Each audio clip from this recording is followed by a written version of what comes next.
నమస్తే.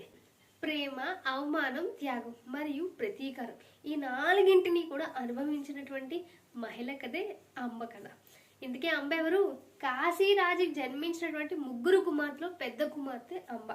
ఆమె అందం కానీ, గుణం కానీ, తెలివి కానీ ఈ మూడు కూడా చాలా అపూర్వమైనవి. ఆమె మనసు మాత్రం ముందే సాల్వరాజు పైన ప్రేమతో బంధించబడింది. అంబ స్వయంవరం సమయంలో హస్తినాపురానికి చెందినటువంటి భీష్ముడు తన అన్నదమ్ముడు కోసం అంబ, అంబిక, అంబాలిక వీళ్ళు ముగ్గురిని కూడా యుద్ధం చేసి తీసుకుని వెళ్ళాడు. ఇది రాజధర్మమా లేదా ఒక స్త్రీ పైన బలవంతమా? ఇక్కడే అంబ విధి అనేది మారుతుంది. అంబ తన ప్రేమ విషయాన్ని చెప్తుంది. వెంటనే భీష్ముడు విడిచిపెట్టేస్తాడు. ఆమె సాల్వుని వద్దకైతే పంపించేస్తాడు. కానీ యుద్ధంలో ఓడిపోయాడు సాల్వుడు. ఇంకా అహంకారంతో అమ్మను తను తిరస్కరిస్తాడు. అంబకి ఇప్పుడు ప్రేమ లేదు, ఆశ్రయం కూడా లేదు. తిరిగి మళ్ళీ భీష్ముడి దగ్గరికి వచ్చి ఆశ్రయిస్తుంది.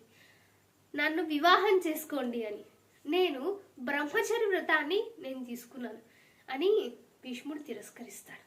అంబ ఒక ప్రశ్న వేస్తుంది. అప్పుడే అడుగుతుంది భీష్ముడిని, నా తప్పేంటి అని. అమ్మకు అప్పుడే అర్థమవుతుంది తన జీవితాన్ని నాశనం చేసిన వాడు భీష్ముడే అని. ఆమె అడవుల్లోకి వెళ్ళి తీవ్రమైనటువంటి తపస్సు చేసి పరమశివుణ్ణి ప్రసన్నం చేసుకుంటుంది. అదే విధంగా తను పరశురాముని కూడా ఆశ్రయిస్తుంది.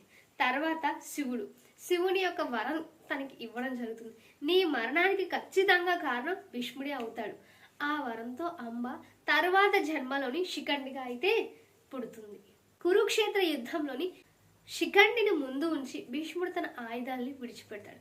అర్జునుడు అప్పుడు ఆ సమయంలో బాణాలతో భీష్ముడిని పతనం అనేది జరుగుతుంది. ఇంతకీ అంబ కథ మనకి ఏం చెప్తుంది? ఒక స్త్రీ అన్యాయం భరించిన దాని ఫలితం చరిత్రే మార్చినటువంటి శక్తిగా మారుతుంది. ఒక అంబ కథ.